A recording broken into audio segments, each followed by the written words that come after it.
tadi telah dibaca dan kita ikuti oleh guru kita Syekh Jalal Yahya hafizahullah, yaitu ayat ke-56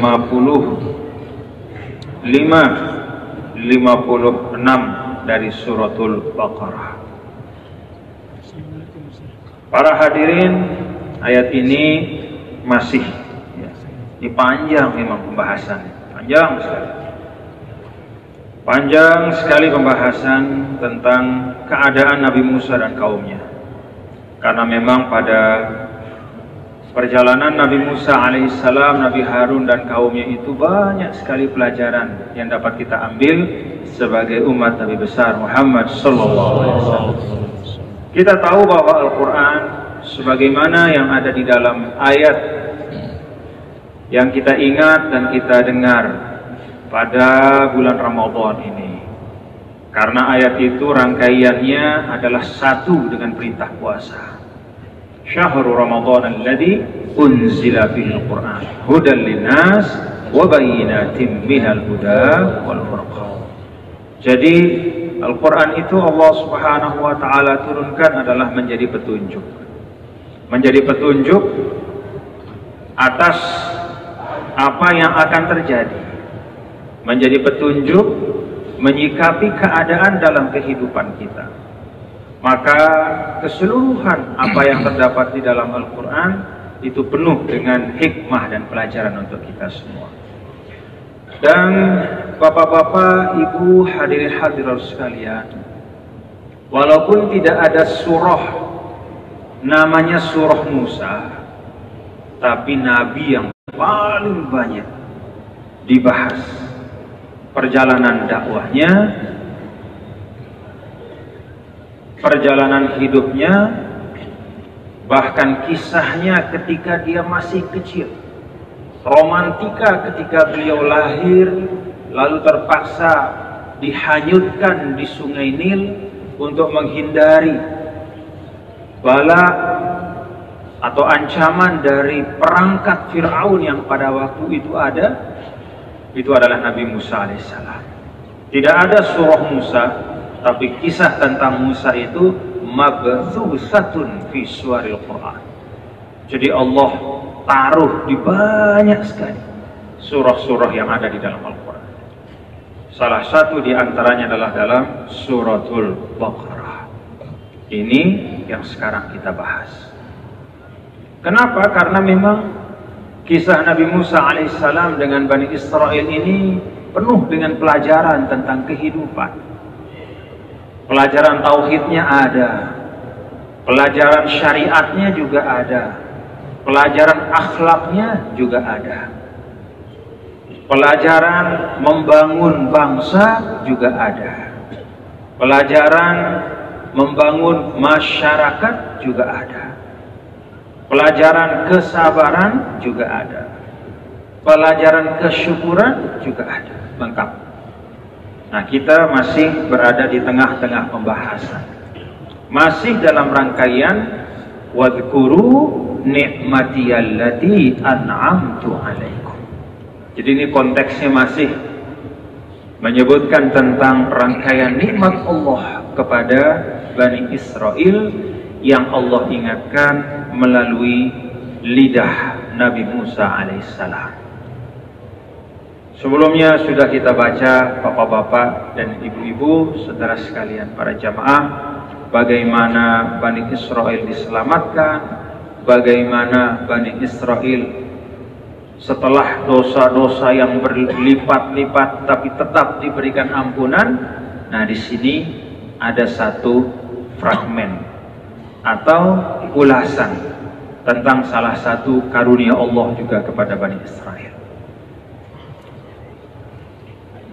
A'udzu billahi minasy syaithanir rajim. Bismillahirrahmanirrahim. Wa idh qultum ya Musa lan nu'mina laka hatta narallaha jahrah. Dan ingatlah ini merujuk kepada suatu waktu tertentu. Kapan itu? Wa idh qultum ya Musa lan nu'mina laka hatta narallaha jahrah. Dan ingatlah ketika kalian mengatakan, wahai Musa, lan nu'mina, sekali-kali kami tidak akan beriman laka, kepadamu, hatta narallaha jahra, sampai kami bisa melihat Tuhan Allah itu dengan mata lahiriah kami. Jadi lihat langsung. Fa akhadhatkumus sa'iqah, maka kemudian kalian disambar, akhadhat, disambar, dihantam as-sa'iqah. As-sa'iqah itu sebenarnya segala sesuatu yang merontokkan, bikin orang pingsan, bikin orang hilang akal. Macam-macam sa'iqah itu. Allati tas'aqu, dia itu menghantam, tiba-tiba dahsyat dan menggetarkan. Bisa suara, lagi sepi, dar, malam itu. Nah, itu sa'iqah. Bisa juga cahaya, cahaya yang di tengah kegelapan tiba-tiba set, cahaya terang sekali sampai mata kita sampai bisa pingsan. Bisa suara, bisa cahaya, bisa getaran. Seperti misalnya lagi tenang, tiba-tiba datang gempa bumi yang 8 skala Richter misalnya, nauzubillah, langsung rontok semuanya, pingsan, dan bahkan lebih dari itu mati pun banyak. Jadi sa'iqah allati tas'aqu, yaitu sesuatu yang menyambar seketika, mendadak, dan luar biasa dahsyatnya. Bisa itu suara, bisa itu cahaya, bisa itu getaran, termasuk tsunami, itu bagian juga termasuk sa'iqah, sesuatu yang tiba-tiba menyapu semuanya. Nah, kalau di sini banyak ulama menafsirkan dengan sa'iqah itu adalah apa bahasa kita? Halilintar.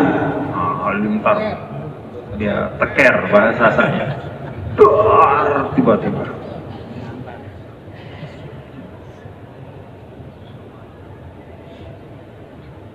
Wa antum tanzurun. Masih normal pada waktu itu, dihantam oleh halilintar, oleh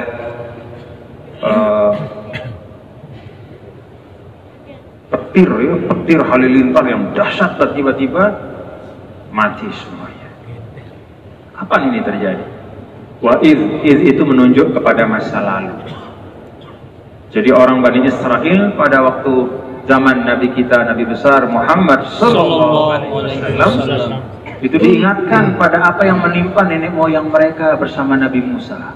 Ingatlah. Jadi ini sejarah yang sebenarnya mereka tahu. Kita tidak mungkin disuruh mengingat kalau sesuatu yang kita tidak pernah mengenal sebelumnya. Misalnya tidak mungkin kita sebagai katakanlah orang Sasak, ingatlah ketika dulu Bill Clinton misalnya, nggak cocok dengan kita. Itu bukan bagian dari ingatan kolektif kita. Tapi ingatlah ketika dulu kerajaan Selaparang, nah itu bagian dari kita. Maka ini sama. Wa iz qultum, ingatlah wahai Bani Israel ketika nenek moyang kalian dulu ketika bersama Nabi Adam alaihissalam, Nabi Musa alaihissalam mengatakan. Kapan persisnya? Ini ada pembahasan di antara para ulama. Sebagian ulama mengatakan, yang mengatakan ini adalah 70 orang yang bersama Nabi Musa pergi 40 malam bermunajat sebelum diberikan kitab suci Taurat. Jadi waqtara Musa qaumahu 70 rajulan limiqatina. Nah, ini 70 rajulan. Jadi 70 orang ini orang pilihan, istilahnya orang-orang solehnya. Ini orang-orang solehnya, orang-orang yang terpilih itu bersama Nabi Musa. Nah, inilah mereka yang ketika akan didatangkan kitab suci Taurat, ada suara. Ketika suara itu diterima, mereka masih tidak percaya. Tidak cukup dengan suara yang menyampaikan tentang ajaran Taurat, tapi mereka mau langsung melihat Allah. Kita sudah bahas pada minggu yang lalu bahwa Bani Israel itu memang orang-orang yang sangat materialistis, senang sama benda duniawi. Mereka mempertuhankan harta, materi. Maka ketika mendengar suara, mereka tidak cukup, saya mau lihat. Fa'akhadhatkumus sa'iqatu wa antum tansurun. Datanglah halilintar menyambar, mati semuanya. Ada pula sebagian ulama mengatakan peristiwa ini terjadi setelah Nabi Musa kembali dari 40 hari itu, membawa kitab suci Taurat, kemudian mengatakan kepada semua Bani Israel, bapak-bapak, ibu, ini sekarang sudah ada wahyu, sudah ada kitab namanya Taurat menjadi pedoman. Apa kata mereka? Kami tidak mau kitabnya, kami mau tahu yang memberikan kitab itu siapa. Harus kelihatan. Ya memang rada-rada ya, tidak mau dia. Akhirnya datanglah halilintar. Ini pandangan para ulama. Kapan persisnya? Yang satu mengatakan ketika proses 40 hari itu, di antara 70 orang itu ada yang minta. Yang kedua mengatakan setelah kembali dari 40 hari membawa kitab suci Taurat, berhadapan dengan umat Bani Israel, mereka tidak mau percaya kepada kitab suci itu, maunya ketemu sama Tuhan langsung. Nah, bapak-bapak, ibu, hadirin dan hadirat sekalian, mudah-mudahan kekerasan hati seperti ini tidak ada di tengah-tengah kita. Itu sebabnya di dalam sabda Nabi kita, Nabi besar Muhammad sallallahu alaihi wasallam, itu sifat al-lin, ya, ar-rifqu, itu kelembutan. Hati kita itu kalau ada kelembutannya, maka kelembutan itu tanda rahmat Allah. Tapi kalau hati kita itu atas nama, misalnya kita merasa pintar, lalu hati kita keras. Ketika ada perintah Allah, misalnya sholat subuh 2 rakaat, karena kita merasa sebagai doktor, profesor, lalu kita logikakan, buat apa 2 rakaat? Kenapa 4 rakaat? Apa ini? Aneh sekali, kok 2? Saya tambahlah. Sekarang lebih cocok misalnya subuh kalau 2 rakaat belum seger, tambah sajalah 4 rakaat, tambah. Itu ada kekerasan hati, ada kesombongan intelektual. Segala macam kesombongan itulah yang menjatuhkan Bani Israel. Nah, rangkaian ayat ini menunjukkan kesombongan-kesombongan itu. Maka kita sebagai umat Nabi besar Muhammad sallallahu alaihi wasallam jauhkan diri dari kesombongan. Kesombongan itu cerminannya dari ucapan, selalu merasa benar sendiri. Kesombongan itu cerminannya dari sikap, selalu ingin dimuliakan, dihormati, tapi tidak mau memuliakan dan menghormati orang. Maunya didengar saja, tapi tidak mau mendengar. Nah, di sini Allah Subhanahu wa taala ingatkan, wa idh qultum ya Musa lan nu'mina laka hatta narallaha jahrah. Jadi di sini pelajaran tentang keyakinan. Tidak ada artinya apapun kalau tidak dimulai dari keyakinan. Kalau tidak yakin, 1001 jalan digunakan untuk membuat keraguan demi keraguan. Itu sebabnya berislam itu adalah yakin. Yakin kepada Allah. Itulah yang kita mohon kepada Allah Subhanahu wa taala. Allahumma ya muqallibal qulub, tsabbit qulubana ala dinik. Ini doa minta yakin. Kalau ada yakin, yang lain-lain ringan. Syariat itu tidak akan berat kalau ada keyakinan. Perintah-perintah Allah itu menjadi nikmat kalau ada keyakinan. Tetapi kalau tidak ada keyakinan, hal yang ringan pun akan dipermasalahkan. Sesuatu yang gampang pun akan disulit-sulitkan. Maka Bani Israel itu seperti ini. Di antara kisah Bani Israel yang juga sangat melegenda itu adalah idbahu baqarah, sembelih seekor sapi. Karena tidak yakin dipersulit. Padahal perintah itu sederhana, sembelihlah sapi sembarangan. Tapi karena mereka tidak yakin dipersulit. Warnanya apa, Pak? Kira-kira yang modelnya kayak apa? Usianya kayak gimana? Terus dipersulit. Syaddadu wa syaddadallahu alaihi. Ketika mereka mempersulit, Allah kasih yang sulit.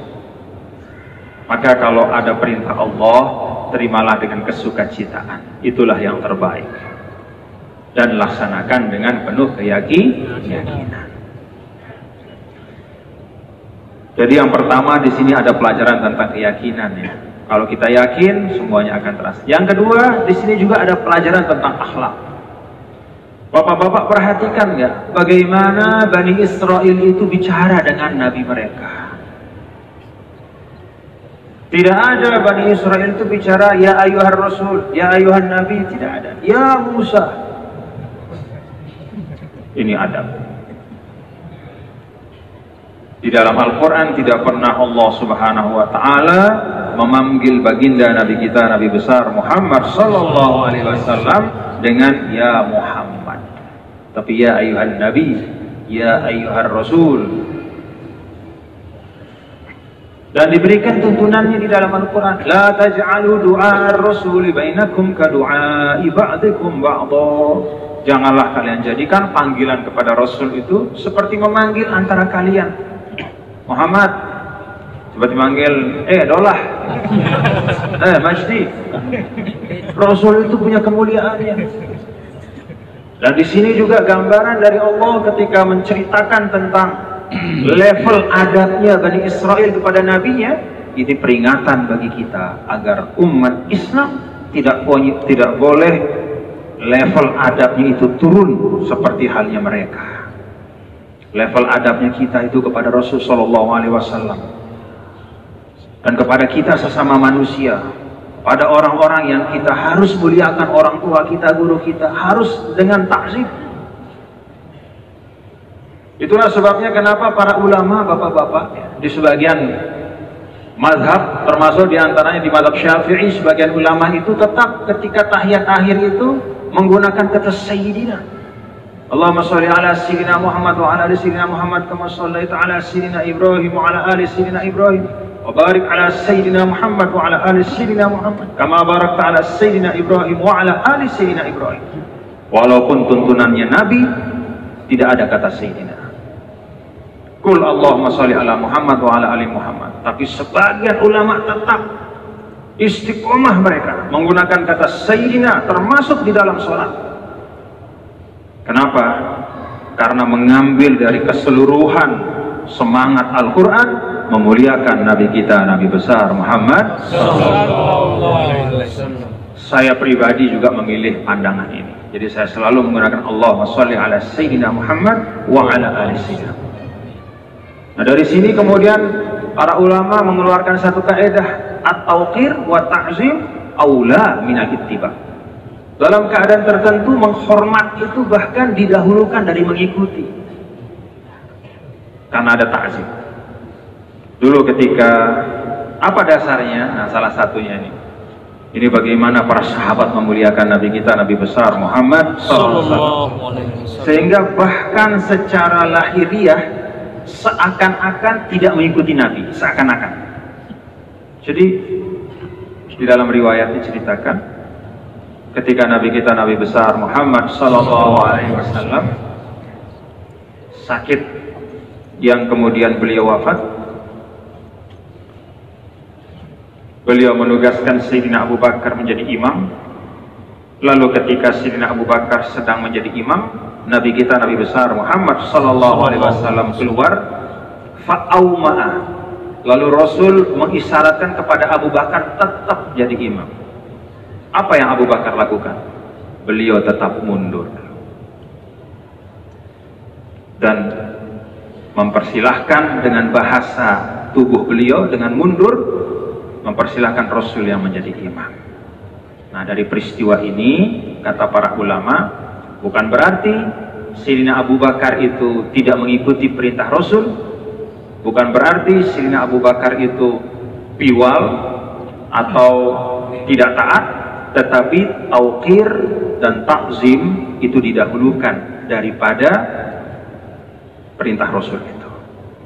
Ini babnya memang babnya agak istimewa, menyangkut Nabi kita, Nabi besar Muhammad sallallahu alaihi wasallam. Jadi hal-hal yang menyangkut Nabi itu memang istimewa, bapak-bapak ibu. Kalau ada orang mengatakan, wah Muhammad itu kan manusia biasa, benar, tapi yuha ilayya. Qul innama ana basyarum mislukum yuha ilayya. Jangan innama ana basyarum mislukum titik, tidak.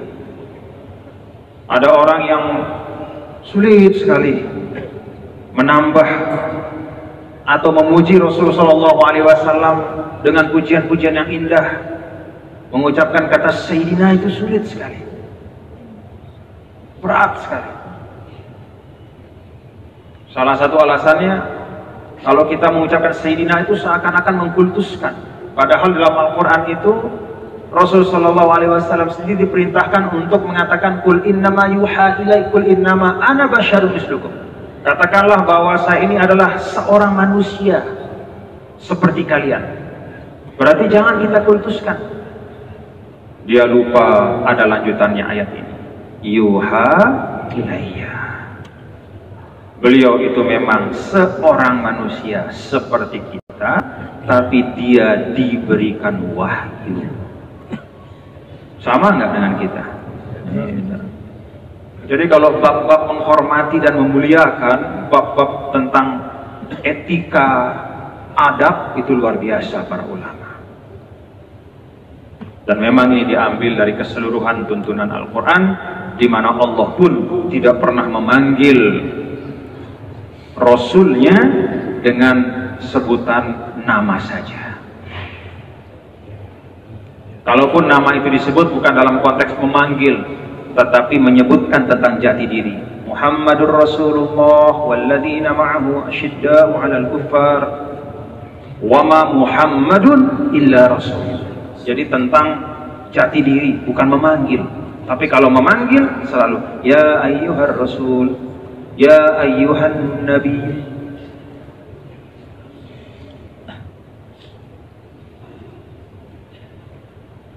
Hati-hati kalau kita memperlakukan Nabi kita dengan perlakuan yang sembarangan. Ini kita mirip dengan Bani Israel.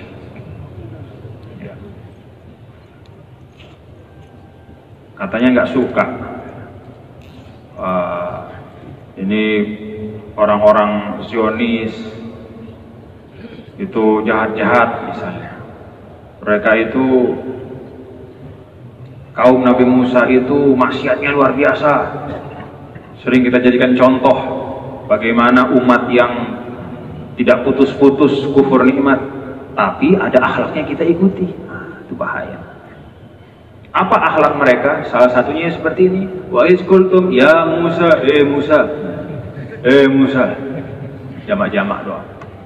Kalau kita kepada Rasul tidak seperti itu. Marilah kita ikuti bagaimana Allah Subhanahu wa taala memuliakan Nabi kita, Nabi besar Muhammad sallallahu alaihi wasallam. Dan ini bagian yang tidak kalah penting, Bapak-bapak, Ibu-ibu, saudara sekalian. Tentang akhlak ini bagian yang tidak kalah penting. Tidak kalah penting dibandingkan dengan akidah, dibandingkan dengan syariat. Coba perhatikan bagaimana Allah Subhanahu wa taala di dalam Al-Qur'an, wa'budullaha wa la tusyriku bihi syai'a. Lanjutannya apa? Wa bil walidaini ihsana. Jadi istilahnya ada 1001 perintah dan tuntunan Allah, tapi lihat bagaimana beliau meletakkan etika akhlak itu menjadi bagian yang sangat penting.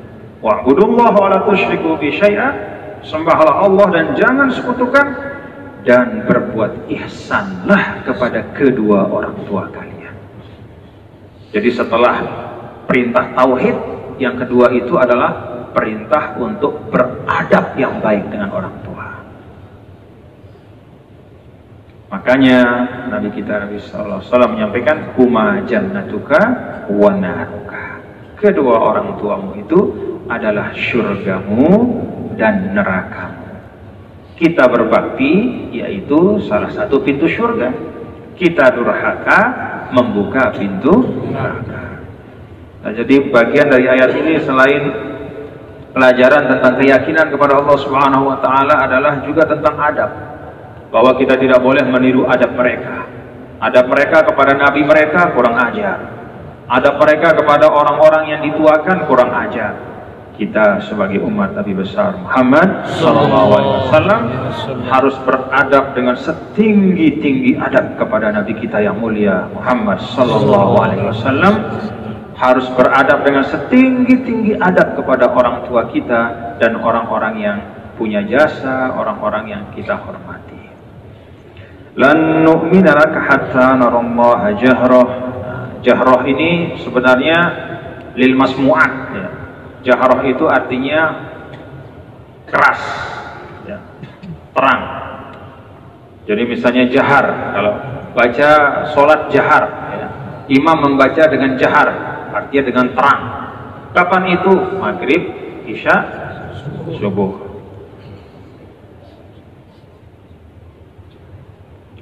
Terang untuk suara. Dalam ayat ini digunakan untuk terang bagi yang dilihat. Jadi jahratan bimakna mu'ayanah, iyanan. Jahratan jahrah lil masmu'at, iyanan lil mubassarat atau mar'iyat. Jadi itulah indahnya Al-Quran. Bagaimana maknanya itu makna yang apa? Utuh betul ya. Dan dalam betul. Fa'akhadhatkumus sa'iqatu wa antum tanzurun. Maka kemudian kalian disambar oleh sa'iqah, ya, halilintar, petir, hantaman yang luar biasa sampai kalian mati semuanya. Wa antum tanzurun, terbelalak mata itu biasanya kalau kematian itu datang tiba-tiba, itu mata terbelalak. Mohon maaf kalau misalnya ada orang yang tiba-tiba terhantam sesuatu, itu biasanya dia matanya terbelalak. Tsumma ba'atsnakum min ba'di mautikum, lalu kemudian kami hidupkan kalian. Ba'atsa, al-ba'su itu bermacam-macam arti dalam Al-Quran. Ada al-ba'su bimana al-ihya, mati dihidupkan lagi. Ada juga al-ba'su bimana al-iqaz, tidur bangun, bangunkan. Seperti misalnya kisah apa itu? Ashabul Kahfi.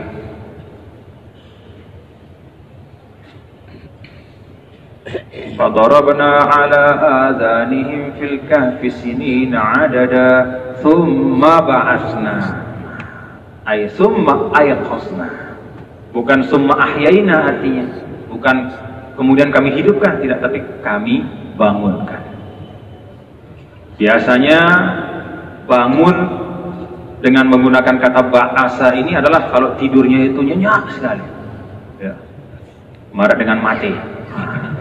Jadi ini mirip-mirip. Kenapa kata ba'asa itu digunakan untuk membangunkan? Karena kadang-kadang ada tidur orang itu yang seperti dia mati. Wah, azan tidur doang. Padahal dia tidur di masjid ya. Di masjid dia tidur itu. Azan besar lah, tidur. Nah, itu ba'asa itu nanti kalau bangun. Al-ba'su itu dia harus dibangkitkan lagi seperti orang mati itu. Tidurnya dalam, an-naumul amik. Jadi kalau tidurnya itu sangat dalam, maka proses bangunnya itu seperti halnya seakan-akan orang mati dibangunkan ya. Nah, seperti dibangunkannya Ashabul Kahfi itu setelah tidur 309 tahun, kemudian summa ba'asnahum, kami bangunkan. Nah, di sini bahasanya artinya apa? Apakah menghidupkan atau membangunkan? Sebagian besar ulama mengatakan menghidupkan. Jadi Soikoh halilintar itu tidak hanya membuat mereka pingsan, tapi membuat mereka mati. Lalu dengan kekuasaan Allah, summa ba'atsnakum min ba'di mautikum, maka kami hidupkan kembali kalian setelah kematian. Masya Allah. Jadi kalau menurut pandangan ini, pandangan dari banyak ahli tafsir ini, berarti Nabi dan Rasul yang pernah diberikan mukjizat untuk Ihya'ul Mauta selain Nabi Isa alaihissalam adalah Nabi Musa. Ada juga sebagian ulama mengatakan bahwa ba'atsna di sini bukan artinya menghidupkan dari mati, tetapi membangunkan dari pingsan. Jadi halilintar itu tidak mematikan, tapi hanya membuat palem. Fasbahu maksyian alaihim, dah palem semuanya. Lalu bangun lagi. Jadi ada dua pandangan. Tapi kedua pandangan ini tidak bermasalah, bisa saja tidak bertentangan satu sama lain. Intinya adalah pada saat mereka meminta agar diperlihatkan Allah Subhanahu wa Ta'ala, mereka disambar dengan halilintar yang sangat keras, menunjukkan bahwa manusia memang tidak punya kemampuan untuk melihat Allah Subhanahu wa Ta'ala di dunia ini.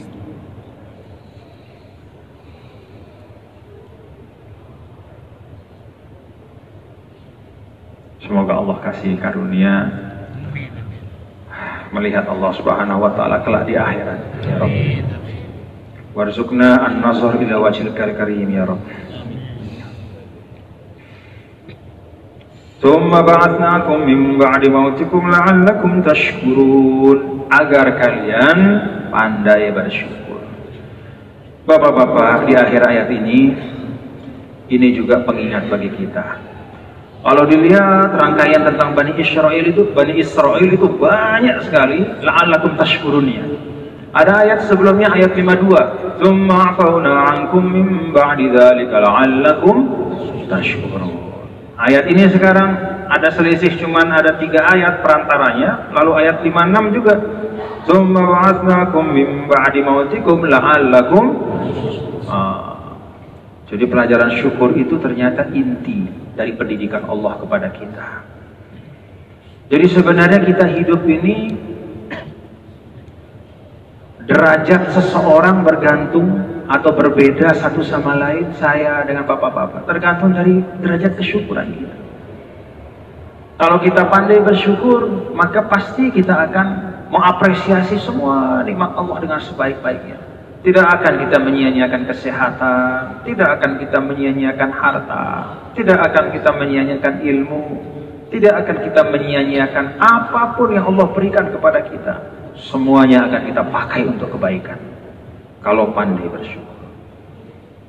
Tetapi begitu sifat kesyukuran itu hilang, maka tidak ada artinya apapun yang Allah berikan, karena tidak akan mampu kita gunakan untuk kebaikan saat kesyukuran itu hilang. Maka panjang sekali peristiwa Nabi Musa alaihissalam dengan Bani Israel. Salah satu substansi pendidikan Allah kepada mereka adalah agar mereka bisa bersyukur. Jadi bolak-balik diingatkan oleh Allah, diberikan nikmat, kemudian diberikan pengampunan, dikasih tobat terus, la'allakum tashkurun, agar mereka bisa belajar tentang bersyukur. Semoga kita menjadi orang-orang yang pandai bersyukur. Amin. Amin. Jadi Bapak Ibu hadirin dan hadirat sekalian, kadang-kadang kita dalam kehidupan dunia ini sangat kuantitatif. Kalau kita bicara tentang orang yang beruntung, kita selalu menghitung-hitung secara kuantitatif. Kita menganggap bahwa orang yang lebih banyak ilmunya, dia pasti lebih baik. Orang yang lebih banyak hartanya, dia pasti lebih enak hidupnya. Orang yang lebih tinggi jabatannya, dia berarti jalan kebaikannya itu pasti lebih banyak. Padahal tidak. Jadi bukan diukur dari banyak sedikit, tetapi bagaimana sikap kita terhadap nikmat Allah itu. Orang yang diberikan satu nikmat tapi dia terima dengan penuh kesyukuran, itu jauh lebih hebat dari orang yang punya 1000 nikmat tapi dia tidak pernah mensyukuri. Jadi hati-hati dengan nikmatnya, hati-hati dengan nikmat. Itu sebabnya para ulama menyampaikan bahwa ketika Rasulullah SAW meminta kita untuk menjadi ahli syukur dan ahli sabar, itu bukan berarti kedua hal ini terpisah. Sebaliknya, antara dua hal ini saling mengisi. Dalam kesyukuran itu harus ada kesabaran. Karena kalau ada nikmat saja tapi kita tidak sabar terhadap nikmat itu, maka bisa saja nikmat itu membuat kita lupa diri kepada Allah. Sehat tetapi tidak ada sabar dalam taat. Saya sehat, setiap hari sehat, kuat, punya tenaga, tetapi tidak ada kesabaran dalam ketaatan, maka sehat itu tidak akan mewujud menjadi amal saleh. Jadi dalam kesyukuran itu harus ada kesabaran. Sebaliknya pun kesabaran itu harus selalu ada kesyukuran. Jadi ada musibah, ada cobaan, tetap hadapi itu dengan alhamdulillah ala kulli hal. Tetap bersyukur kepada Allah. Karena selalu bapak-bapak ibu, bagaimanapun besar cobaan kita, ada orang yang cobaannya lebih berat dari kita. Ada. Jadi lagu dangdut, aku orang termiskin di dunia, itu saya tidak benar. Tidak benar. Sesusah-susah Anda, ada yang lebih susah. Sesakit-sakitnya Anda, ada yang lebih sakit. Makanya kalau misalnya sakit otak, bapak-bapak ibu ya, pinang otak, kalau sakit encok, jangan mengeluh, pergi ke rumah sakit. Lihat orang yang diimpus sebulan. Lihat orang yang setiap hari harus cuci darah. Lihat orang yang dioperasi jantungnya. Lihat orang yang diangkat empedu. Tidak ada istilah saya paling susah. Pasti ada yang lebih berat cobaannya. Dan karena itu, maka sesulit-sulit keadaan kita, alhamdulillah, dalam kesabaran harus ada kesyukuran. Jadi konsep Islam itu tidak pernah mempertentangkan antara hal-hal baik, selalu saling mengisi.